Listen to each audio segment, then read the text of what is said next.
Today by barbers and cosmetologists over new California legislation. They're afraid it could cut their jobs. Eyewitness News reporter Rob McMillan talked to the state senator who sponsored the bill.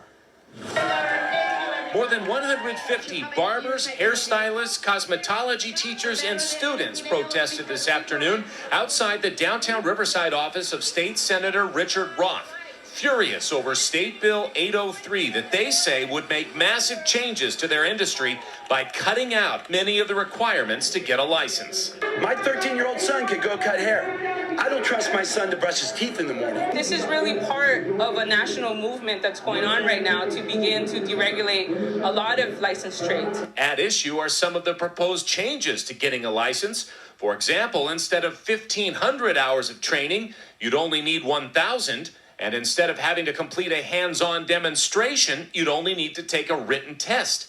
But these protesters say one of the potential changes that concerns them the most, removing the term cutting the hair from the practice of barbering. Technically, you'd need a license if you were going to do shaving or you were going to do perms.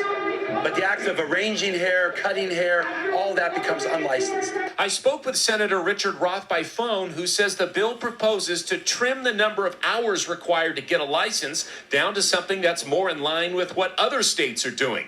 As for the part of the bill that suggests anyone could cut hair without a license, Roth said that language was only included for the purposes of discussion, saying, quote, "By the time the work on the bill is completed in the assembly, I fully expect that those who cut and style hair will continue to be licensed, with some adjustments to the classroom training requirements. So to those barbers and cosmetologists out there, try to be patient with our process and stay tuned."